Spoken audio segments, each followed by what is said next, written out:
several years ago, I'd been traveling in Chiang Mai, Thailand, and I was there about a week.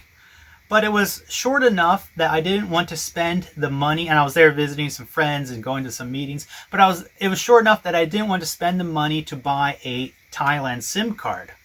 So the whole time I was there, I did not have a phone number and I didn't have data on my phone. But that was okay because the place that I was staying at had Wi-Fi. Well, I had a free day there, and on my free day, I decided I was going to go into downtown, the downtown area, and around the downtown, it's about a 2-mile square, 2 miles, 2 miles, 2 miles, 2 miles square. They have this moat, and so you walk into downtown, you walk around the moat, and I decided, well, I have a free day. I'm going to go walk into the moat and walk around these different roads in the downtown Chiang Mai area. So I did that. I got up early and walked into downtown and walked around and around. And about midway through the day, I decided, it's time for me to log onto my phone to find some Wi-Fi so I could log onto my phone so that I could see if anybody's trying to contact me. Well, I didn't know where to get Wi-Fi, but then I saw a McDonald's, and McDonald's has Wi-Fi, and it's free, but only with a purchase. So I went to McDonald's and I bought a 9 baht soft ice cream cone. 9 baht is about 25 cents. So I bought this 9 baht ice cream cone. I got my ice cream cone, and it was a very hot day, and I was there enjoying my ice cream, and then I got the receipt out and logged into, I sat down on there. They had a little table outside. I got my receipt out and logged into the internet so I could check messages to see if any of my friends are trying to contact me back where I was staying.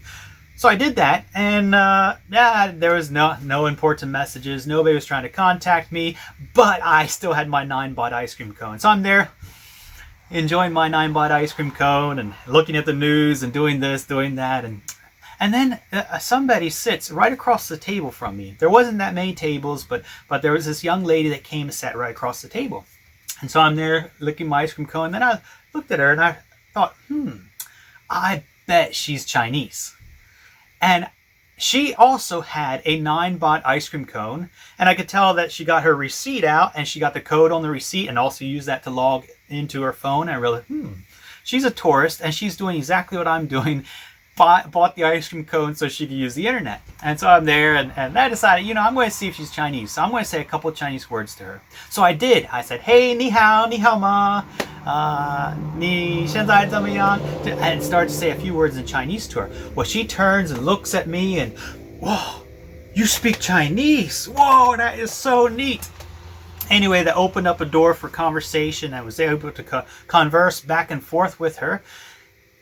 And then we got to talking. As soon as she knew that I could speak Chinese, and she had really good English, and then she started saying some things. She said, yeah, she works at as a translator for the Chinese government and for some officials in Africa. And I forget which country it was. It was Congo or somewhere, or Zaire or somewhere in Africa, where she was being a translator, and she worked at this one big hotel. And anyway, she's on vacation. She doesn't get very many vacation days on vacation. She came to Thailand for her 1-week vacation. But she said just today, there were these terrorists that went into that hotel.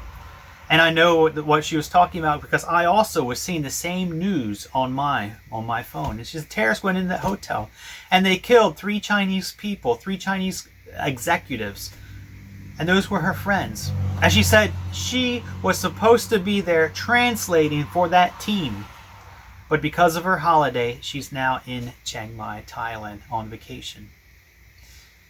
So the next question that she had was why? Why was she saved? Why was she spared from all of that? What is going on here? What happens? And we got to talking about it. And that day I was able to witness to her about the love of Jesus, how there is a God that is in control of all events and orchestrating everything.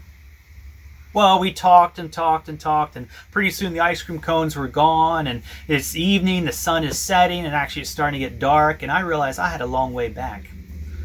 So I left and left her and didn't think much about it, and thought, well, I'll never see her again. But the next day I decided, you know what, I'm going to do something. I'm going to go, and God put this young lady on my mind. And said I prayed for her that night and prayed that she could find the salvation through Jesus Christ. And the next day, I said, I'm going to go to the McDonald's the exact same time, and I'm going to go there, get a 9-baht ice cream cone. I'm going to sit there, and I'm going to see if this lady shows up. That way we can continue our conversation more about the gospel of Jesus Christ. Well, the next day came, and the time came, and it's about the same time, and so I went to McDonald's, and I went there, and I sat down, got my 9-baht ice cream cone, and started licking the ice cream cone, and used the password on the receipt, logged into the internet, and I'm there waiting. And sure enough, the same lady comes up. And so she came, and we sat down, and we started to talk more and more about who is the creator of the universe, and how was the world made. And I was able to share about Genesis, starting in Genesis, about the creation of the world. And it was amazing how open she was to the gospel of Jesus Christ. And then I asked her if she wanted to accept Christ and become a Christian. And she said she would. But I encouraged her to think more about it before she commits her life to this. But I said, tonight something very important happened. Tonight you have heard the truth, and I want you to get a small souvenir. I want to buy you a small souvenir that you can take home with you, that every time you see that souvenir, you will remember this conversation we had right here at McDonald's about the love of God and the salvation through Jesus Christ. So we walked across from McDonald's, across the street, and there was some souvenir shops there, some stands, and they were selling these little magnets. So I bought her a little magnet that said Thailand on it, and I said, here, take this as a gift. That way you can remember the conversation we had here about the salvation of Jesus Christ. And then she bought me a magnet and said, I want you to take this magnet, and I want you, whenever you see this magnet, to pray for me. And from that day forward, every time I see that magnet, I will pray for this young Chinese translator whose life was spared, who God spared her life so that she could hear the gospel of Jesus Christ. Brothers and sisters, the challenge I have is to be faithful in preaching the gospel of Jesus Christ. Go into the world and tell the world about salvation found through Jesus Christ. The world wants to hear they need, and they know they need salvation. Go